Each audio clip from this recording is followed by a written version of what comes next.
Okay, well, I've got another update on the EZ-Spin project. I'm really fascinated with this. It's been going on for many, many years, and I've been studying what Lasersaber did, over a decade ago.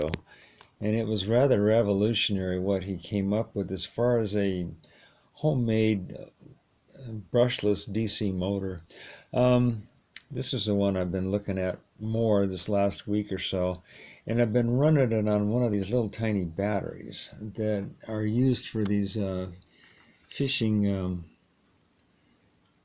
fishing tip rod tip indicator lights to use at night for fishing. And it's a little tiny battery, 3.7 volt, a rechargeable, and rather low capacity, but they would run for about 10 hours for a fishing guy. It would be really kind of fun. And you can recharge them using a USB recharger device, either through the wall outlet or solar panel. So I got off on a track using that on this.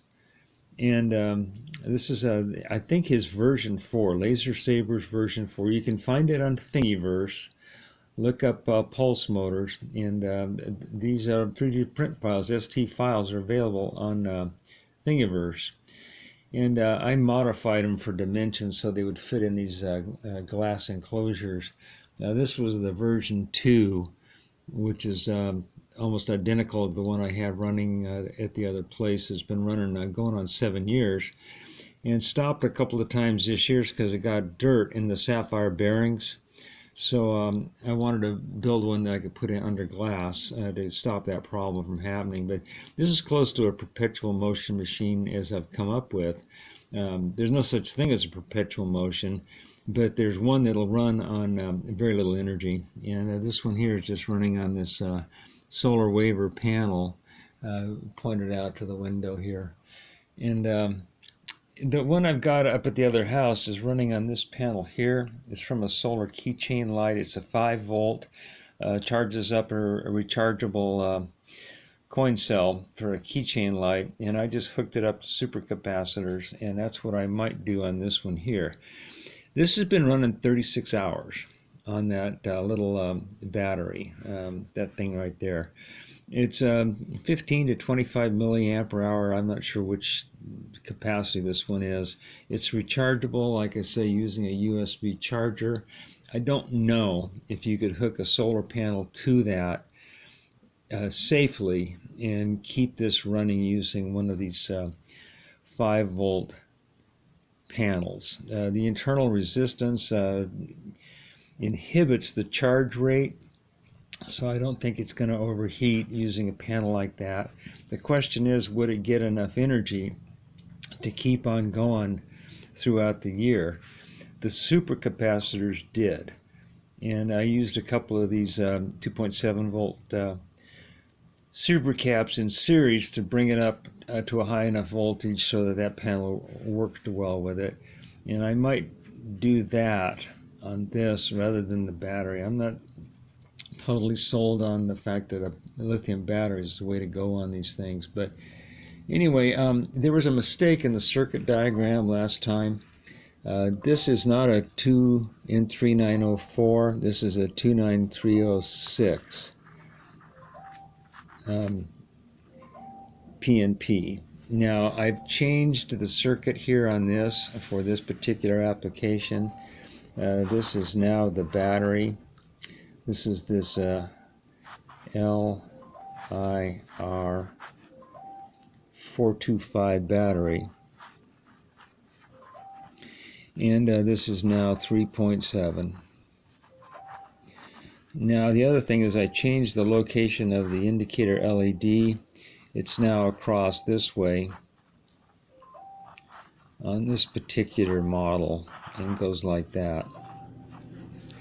Same basic diagram here.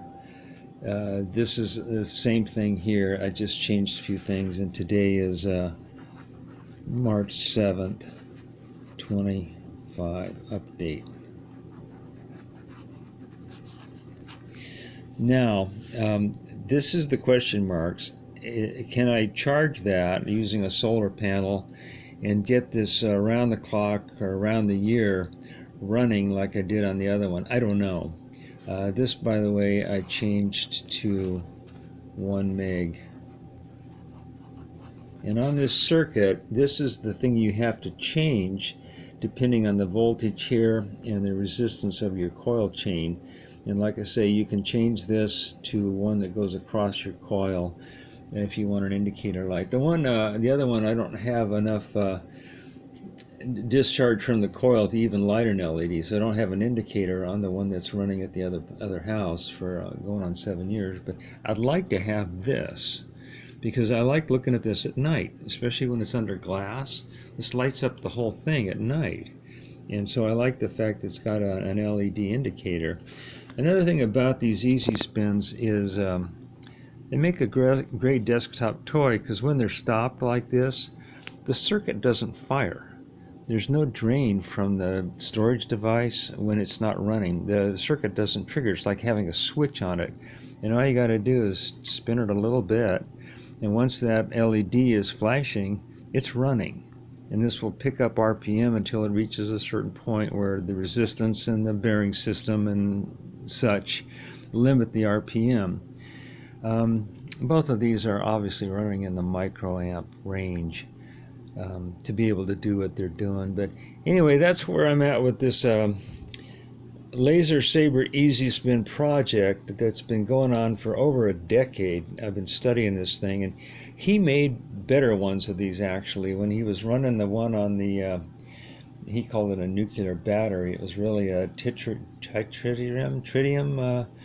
keychain light that was going against a solar panel to produce an energy. So it's not really atomic, but it's using the decay of tritium to get the light to make power out of a solar panel. But anyway, go over to Lasersaber's website or channel and look at his work going back several, about a decade, 11 years ago, and you'll see where he really got into these EZ-Spin motors that have clusters of coils around the rotor. And he did a lot of work on this, and I've been able to benefit from his efforts. Thanks, Lasersaber, and thanks, guys, for watching what I'm doing. Hope you get a chance to build one of these someday. They're a lot of fun.